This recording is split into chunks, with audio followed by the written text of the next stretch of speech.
Hello friends, இந்த Swarna rice சேனலில் இன்றைக்கி நம்ம பார்க்குறது ஒன் பார்ட் டிஷ் தாங்க. இது வந்து உங்களுக்கு இந்த குருமா, ஒயிட் குருமா ரொம்ப டேஸ்ட்டாக இருக்கும். சப்பாத்தி, பூரி, இட்லி, தோசை, சாதாரணமாக நம்ம சாப்பாடு வடிச்சிட்டு அதுலேயும் போட்டு சாப்பிட்லாம். ஃப்ரைட் ரைஸ் கூட சைட் டிஷ்ஷாக வச்சு சாப்பிட்லாம். ரொம்ப டேஸ்ட்டாக இருக்குங்க. இது வந்து நம்ம சுலபமாக செஞ்சிடலாம். 10 நிமிஷத்தில் நமக்கு ரெடி ஆகிடும். காய்கறி கட் பண்ணுறது மட்டும்தான் நமக்கு ஒரு கொஞ்சம் லென்த்தியாக போகும். அந்த ஒர்க்கு மட்டும்தான். மற்றபடி எல்லாமே ஈஸியாக செஞ்சிடலாங்க. இதுக்கு நான் இப்போது ஒரு 2 டேபிள் ஸ்பூன் ரீஃபைண்ட் ஆயில் போட்டிருக்கேன். ஒரு 2 பட்டை துண்டு போட்டிருக்கேன். ஒரு 2 இன்ச் அளவில் 2 நம்பர்ஸ் வந்து போட்டிருக்கேங்க. கல்பாசி 1 டீஸ்பூன், சோம்பு 2 டீஸ்பூன். தாளிப்புக்கு இந்த ஐட்டம் தாங்க நான் போட்டிருக்கேன், வேறு எதுவும் போடலை. இப்போ இஞ்சி பூண்டு பேஸ்ட் வந்து 1 டீஸ்பூன் போட்டுக்கிறேன். கறிவேப்பிலை, பச்சை மிளகா வந்து ஒரு 6லேருந்து 7 போட்டிருக்கேங்க. ஏன்னா இது ரொம்ப சின்ன சைஸாக இருந்ததுனால நான் கொஞ்சம் கூட போட்டிருக்கேன்.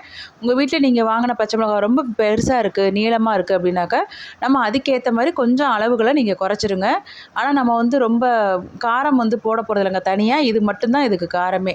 வெங்காயம் வந்து நல்லா ஒரு 2 கைப்பிடி அளவுக்கு போட்டுக்கோங்க. நான் சாம்பார் வெங்காயம், பெரிய வெங்காயம் 2யுமே கலந்து தான் எடுத்திருக்கேன். இதில் ஒரு 10-20 போட்டிருக்கேங்க சாம்பார் வெங்காயம்.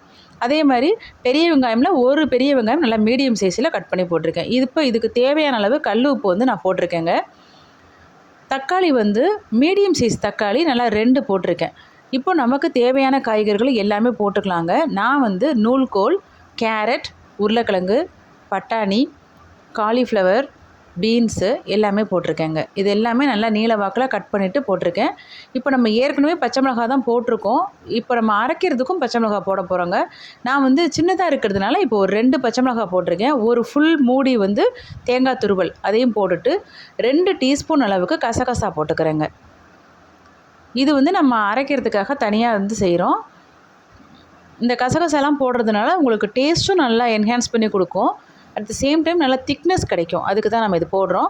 ஒருவேளை உங்கள்கிட்ட அந்த நேரத்தில் கசகசா இல்லை அப்படின்னாக்கா நீங்கள் ஒரு 5-6 முந்திரி பருப்பை கூட அதில் போட்டு அரைச்சிட்டு போட்டுக்கலாம். நல்லா ஃபைன் பேஸ்ட்டாக அரைச்சிட்டுங்க. இப்போ நம்ம இதை போட்டுட்டு ஒரு கொதி வரட்டும். நம்ம அதுக்கப்புறமா வந்து மூடி போட்டு ப்ரெஷர் இது பண்ணிடலாங்க. ஒரே ஒரு விசில் வச்சா போதும். டக்குன்னு நமக்கு வேலை முடிஞ்சிடும். சூப்பராக உங்களுக்கு குருமா வந்து நல்லா அந்த எண்ணெயெல்லாம் பிரிஞ்சு ரெடியாகி வந்துடும். கரெக்டாக 5 நிமிஷத்தில் ரெடி ஆகிடுங்க. இப்போ நான் கொத்தமல்லி தழையும் போட்டுட்டேன். இந்த ஸ்டேஜ்லேயே நீங்கள் உப்பெல்லாம் கரெக்டாக இருக்கான்னு டேஸ்ட் பண்ணி பார்த்துருங்க. அதுக்கப்புறமா தேவைன்னா கூட நம்ம போட்டுக்கலாம். நல்லா கொதி வந்துருச்சுங்க.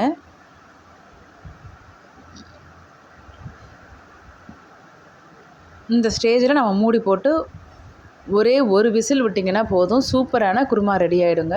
நம்ம மத்தியானம் செஞ்சு வச்சிங்கன்னா கூட நம்ம நிறைய வச்சுட்டோம் அப்படின்னாக்கா நம்ம நைட்டு டின்னருக்குமே நம்ம வந்து இதை வச்சுக்கலாம். இட்லி, தோசையோ, சப்பாத்தி, பூரி எது செஞ்சிங்கனாலும் அது கூட நல்லா மேட்ச் ஆகும். இந்த பாருங்கள், நல்லா மேலே நம்ம எண்ணெய் 2 டேபிள் ஸ்பூன் தான் போட்டோம். அந்த எண்ணெய் ஃபுல்லும் நல்லா மேலே அப்படி மிதந்து வருது பாருங்கள்.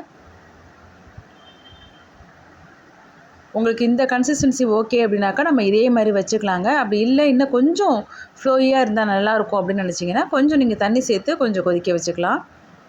எனக்கு இப்போ இது வந்து கரெக்டான திக்னஸோடு இருந்ததுனால நான் அப்படியே வச்சுட்டேன். ஏன்னா நம்ம ரைஸுக்கும் சாப்பிட்லாங்கிறதுக்காக தான் நாங்கள் மத்தியானமே செஞ்சுட்டோம் அன்றைக்கி.